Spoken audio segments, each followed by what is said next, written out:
नमस्कार दोस्तों, मैं ललन कुमार अभी डीआरडीओ में एसटीएबी पोस्ट पर कार्यरत हूँ। आज की इस वीडियो में मैं बताने जा रहा हूँ डीआरडीओ सेप्टेम्बर 10 में मेडिकल टेस्ट का रियल एक्सपीरियंस क्या था मेरा।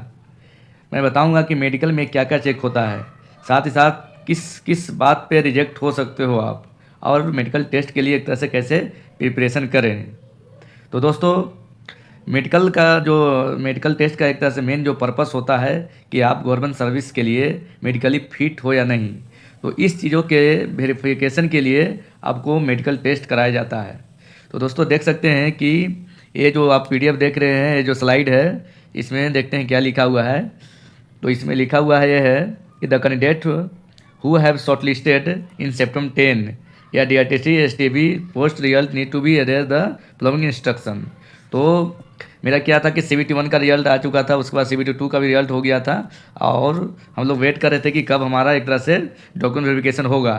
तो हम लोग को एक तरह से मेल पर क्या आया था, ये डॉक्यूमेंट आया था सबसे पहले कि आपका जो यहाँ पर देखते हैं कि ये जो यहाँ डेट दिया हुआ है 5 फरवरी 2023 से लेकर 10 फरवरी 2023 तक हमारा डॉक्यूमेंट वेरिफिकेशन होना था। तो हमको 10 दिन पहले ये मेल पर आ गया था कि आपको ये सारे जो डॉक्यूमेंट है क्लियर करके लाना है। आपको इसमें अटेस्टेशन फॉर्म है, मेडिकल सर्टिफिकेट्स का फॉर्म है, तो ये फॉर्मेट है, यहाँ देख सकते हैं यहाँ पर कि अटेस्टेशन फॉर्म है, इसको 5 सेट फिलअप करना रहता है। और अच्छी तरह से जो आपके सर्टिफिकेट में, जो मार्कशीट में जो पापा मम्मी के नाम है, आपका जो एड्रेस है, ये सारे मैचिंग करा के इसमें फिल करके इसका 5 सेट निकलवाना होता है। साथ ही साथ ये आपको कहाँ से इस आपको सिग्नेचर कराना होता है, ये सारे दिया हुआ है, टोटल 8 को दिया हुआ है। तो इसमें से किसी एक से करा सकते हैं साथ ही साथ। और नेक्स्ट देखते हैं क्या है कि मेडिकल सर्टिफिकेट, ये इसका फॉर्मेट है, इसी को फिल कराना रहता है। इसके बारे में डिटेल से हम देखेंगे। फिर कैंडिडेट स्टेटमेंट डिक्लेरेशन है, उसके बाद यहाँ देख सकते हैं क्या है, ये शेड्यूल 3 है। इसमें क्या है कि वही मेडिकल से रिलेटेड ही है कि आपको ये सारी चीज़ें है या नहीं, यस या नो करना रहता, लिखना रहता है। ये देख सकते हैं, ये इसका सारे मेडिकल का है, यहाँ पर सिग्नेचर मेडिकल, और यहाँ पर लिखता देखेंगे कि फाइनली क्या एक तरह से लिखता है जिससे आप मेडिकली फिट होते हो, कहाँ पर लिखा जाता है, ये सारे को हम डिटेल्स में बताएंगे दोस्तों। तो यहाँ पर देख सकते हैं कि क्या है, सेप्टेम्बर 10 का ये है। और यहाँ पर हम नेक्स्ट देखते हैं कि यहाँ पर क्या लिखा हुआ है कि download the attestation form and medical form for our website पर भी उस समय अवेलेबल था। साथ ही साथ हम लोग को मेल पर भी, सभी लोग के मेल पर भी ये अवेलेबल हो गया था, भेजा गया था डीआरडीओ सेप्टेम्बर की तरफ से। नेक्स्ट हमारा जो पॉइंट बोलता है कि getting the medical examination done as applicable to recruitment through the group B post of the central government from the competent medical authority. तो ये जो हमारा एसटीबी जो पोस्ट है, ग्रुप बी का पोस्ट होता है। इसमें नेक्स्ट लिखता है कि filling the attestation form in the quintuple clear, मतलब 5 सेट में इसको फिल करना है, 5 सेट टोटल बनाना है अटेस्टेशन फॉर्म का। नेक्स्ट यहाँ लिखा हुआ है कि proceed the document verification and the submission of medical fitness certificate with the attestation form in the window time 5 February 2023 से लेकर 10 February 2023 on the working day during the 10 AM to 4 PM जो office के जो timing है, उसके दरमियान हमको इस डेट में हमको डॉक्यूमेंट वेरिफिकेशन करवाना था। साथ ही साथ किसका साथ, तो डॉक्यूमेंट वेरिफिकेशन के लिए हमें ज़रूरत थी मेडिकल फिटनेस सर्टिफिकेट की। जब आपको डॉक्टर, जो मेडिकल चीफ ऑफिसर होता है, जो सर्जन होता है, उससे क्या होता है कि जो डीआरडीओ का फॉर्मेट होता है उसमें पूरा फिल कराकर उसके साइन मोहर सील के साथ लेकर आना होता है डॉक्यूमेंट वेरिफिकेशन के टाइम। तो वही जो यहाँ बोल रहा है कि इतना से इतना डेट में मेडिकल फिटनेस सर्टिफिकेट आपको विथ द अटेस्टेशन फॉर्म के साथ लेकर इतना वर्किंग डे में आपको हाजिर होना है for the document verification centre with the 5 passport size photo. उसके बाद रिसेंट कलर फोटोग्राफ मांगता है। The detail document verification centre will be share through the nomination mail to each candidate shortly. तो क्या था कि चूँकि इंस्ट्रक्शन पहले दे दिया था कि ये सारे डॉक्यूमेंट है जो आपको बना के लाना है, तो उसके साथ ही साथ जो हम लोग को जो डॉक्यूमेंट वेरिफिकेशन जो सेंटर है वो बाद में बताया गया था। पहले के ये सारी चीज़ें जो इसमें जो अटैच डॉक्यूमेंट है वो सबको अच्छी तरह से जो अथॉरिटी है उससे साइन कराना था, और जो मेडिकल फिटनेस था उससे भी उसको फिटनेस सर्टिफिकेट बना के लाना था। तो ये सारी चीज़ें हैं। नेक्स्ट हम देखते हैं कि in compliance to government guidance on successfully document verification make yourself available in at the Rozgar Mela for the receipt of the appointment letter. Detail in instruction in this regard will be given in document verification centre. तो दोस्तों क्या है कि इसमें बोला गया कि आपका अगर डॉक्यूमेंटेशन सब चीज़ सही हो जाता है तो आपको जो अपॉइंटेड लेटर है इसमें लिखा हुआ कि मेला रोजगार मेला के थ्रू दिया जाएगा, या यहाँ पर डॉक्यूमेंट वेरिफिकेशन सेंटर पर बताया जाएगा कि आपकी ज्वाइनिंग कब होगा। तो दोस्तों मैं बताना चाहता हूँ कि हम लोग का जो जैसे ही डॉक्यूमेंट वेरिफिकेशन मेरा जो हो गया था, लगभग 10 से 15 7 के आसपास हो गया था, तो मुझे वहाँ बताया गया था कि लगभग 1 मंथ से पहले ही आपको ज्वाइनिंग करा लिया जाएगा, और रोज़गार मेला का इंतज़ार करने के लिए नहीं बोला गया था। बोला गया था कि अगर रोज़गार मेला बीच में हो जाता था ठीक है, नहीं तो आपको अपॉइंटमेंट लेटर मेल कर दिया जाएगा, आप मेल से ज्वाइनिंग कर सकते हैं। तो दोस्तों ये प्रोसीजर था। तो जो डॉक्यूमेंट वेरिफिकेशन जो होता है उससे पहले ही हमको मेडिकल जो फिटनेस सर्टिफिकेट है जो बना कर लाना होता है। कहाँ से बना कर लाना होता है? तो आपके जो सदर अस्पताल होता है, जो किसी भी जो कैपिटल होती है स्टेट की, तो स्टेट के कैपिटल से वहाँ वहाँ क्या होता है, सदर अस्पताल होता है। तो उस सदर अस्पताल से आपको बना कर लाना होता है। जो जो टेस्ट होते हैं उसमें लिखे होते हैं वो सारे टेस्ट कराना होता है। साथ ही साथ आपको वहाँ के जो चीफ मेडिकल ऑफिसर होता है या जो सर्जन होते हैं उनसे वो उसको फिल कराना रहता है, और उनका जो सील होता है रजिस्ट्रेशन नंबर के साथ, वो सारे हम इस वीडियो में दिखाएंगे कि कैसे किस तरह का सील होता है, रेक्टेंगुलर सील होता है, सर्कुलर होता है, कौन सा वैलिड होता है, ये सारे के बारे में बताएंगे दोस्तों। तो ये प्रोसीजर होता है कि आप सदर अस्पताल से ही करा कर लाना होता है डॉक्यूमेंट वेरिफिकेशन के टाइम। अब नेक्स्ट देखते हैं हम।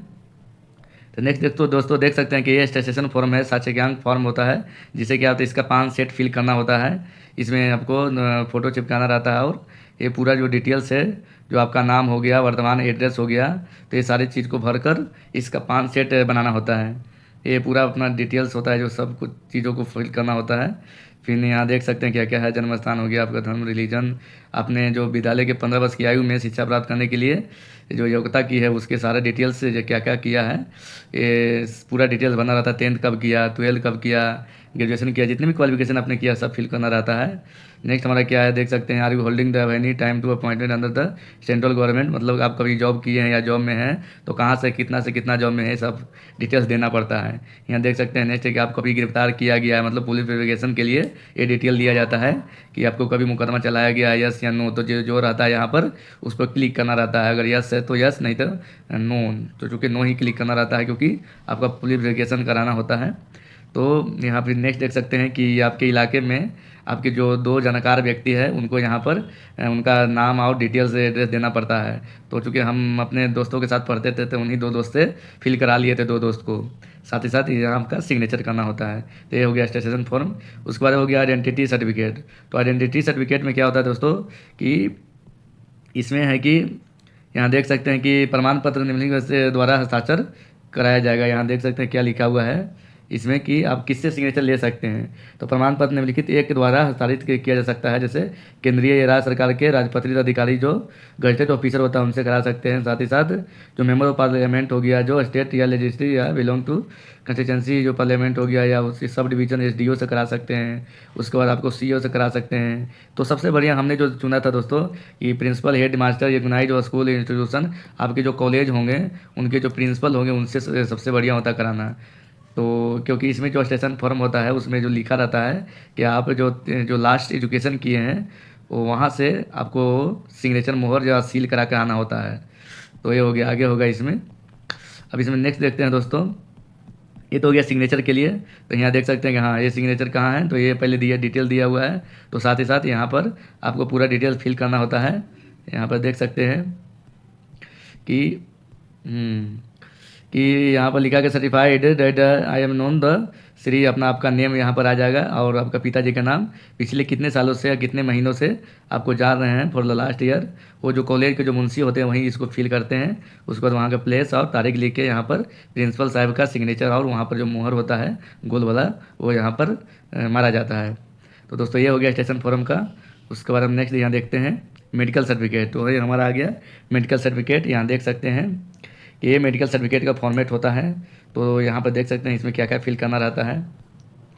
तो दोस्तों यहाँ देखेंगे कि सबसे पहले क्या, I do here by certified that I have the examined, मतलब जो डॉक्टर हैं वो एक तरह से उनका एक तरह से यहाँ पर वो एग्जामिन किए आपको हर एक तरीक़ा से जो भी हो सारे जांच कराते हैं। उसके बाद यहाँ पर आपका नेम आएगा। उसके बाद नेम आने के बाद candidate for employment in the ministry of defence, तो मिनिस्ट्री ऑफ डिफेंस में कौन से लैब में है, यहाँ लैब के नाम, तो जो लैब रहेगा यहाँ पर लैब का नाम लिखना रहेगा। जैसे किसी का अगर मान लिया कि DRDO में JLRD है, GTRE है, AD है, तो जो भी है यहाँ लिखना होता है। उसके बाद I do not consider disqualification for the employment in the office of the lab का नाम फिर यहाँ आएगा। उसके बाद ऑन स्टेटमेंट ईयर कितने और ऑपरेंस अबाउट द ईयर, तो वो क्या है कि वो फिल कर देते हैं। साथ ही साथ यहाँ पर उनका नेम एंड डिग्नेशन जो यहाँ पर उनका मोहर आएगा और सिग्नेचर आएगा।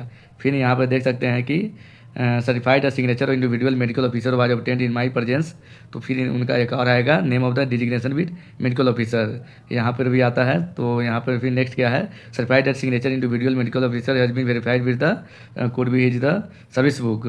फिर यहाँ देख सकते हैं कैंडिडेट स्टेटमेंट ऑफ डिक्लेरेशन, आपका यहाँ पर डिक्लेरेशन रहेगा कि कैंडिडेट मस्ट भी, यहाँ पर क्या है इसको देखते हैं कि candidate must be statement required to below period to his medical examination and the must sign declaration appendant there is the his attention specially directed warning content in then not below. यहाँ क्या है, state your the name, full name लिखना होता है, यहाँ date of birth हो गया। उसके बाद क्या है, have you ever the bad small pox या स्मॉल पॉक्स हो गया, या एमिटमेंट या एनी अदर फीवर, कुछ बीमारी से रिलेटेड पूछा जाता है, या एनी अदर डिजीज या रिलेटेड कोई है, तो यहाँ पर आपको डिटेल्स लिखना होता है। जैसे कि लिखा हुआ है कि हैव यू लास्ट वैक्सीनेटेड, कब आप इससे ग्रसित हुए थे, have you last 5 year next relation, have you affected consumption स्कोना स्तम्मा फीट, जो भी है ये डिटेल्स देना रहता है। नहीं है तो इन्हें नॉट अप्लीकेबल लिख के कर दिया जाता है।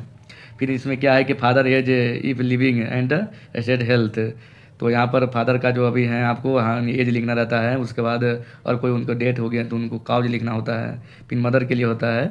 फिर नेक्स्ट क्या है, declare all the answer to be my believe trust and correct, तो यहाँ पर true and correct I also सोलमाइड वे ऑफियन, तो ये सारे डिटेल्स है दोस्तों फिल करना रहता है। तो ये क्या है, मेडिकल के सारा फॉर्मेट है। यहाँ भी सिग्नेचर ऑफ मेडिकल ऑफिसर यहाँ भी फिल करना रहता है। अब यहाँ देखेंगे दोस्तों कि क्या क्या एक तरह से आपको चाहिए।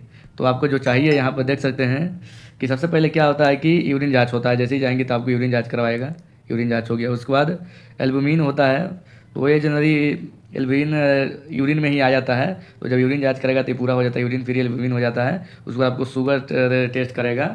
शुगर में कुछ नहीं, एक बूंद खून लेता है, तुरंत चेक कर देता है साइड पर। अदरवाइज नॉर्मल अगर ये सब है तो जो भी है लिखेगा, नहीं तो यहाँ नॉर्मल लिख देगा।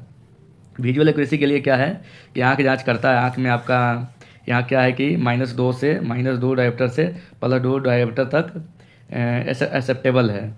जैसे यहाँ आई में जो भी रहेगा आपको विथ ग्लास वो भी एक्सेप्टेबल है। ग्लास वाले भी आते हैं, बस वहाँ लगाने के बाद जो 6/6 आना चाहिए, ये इसका क्राइटेरिया है। और यहाँ पर जो भी डिटेल्स है वो लिख देते हैं। राइट आई कितना है, लेफ्ट आई कितना है। राइट आई लिखेंगे ऐसे, जिसका रहेगा 6/6 तो ऐसे लिखेंगे। अगर लेफ्ट वाई 6/12 है तो लिख के देंगे। और उसके बाद नियर विजन कितना है, विथ ग्लास कितना है, तो ये सारी डिटेल्स वो डॉक्टर ही लिख देते हैं सारी चीज़ों एक बार जांच करने के बाद। उसके बाद और क्या क्या जांच होते हैं दोस्तों ये हम देखते हैं। तो आपका हाइट जांच होता है विदाउट शू। उसके बाद चेस्ट होता है। उसके बाद आपका वेट नापा जाता है।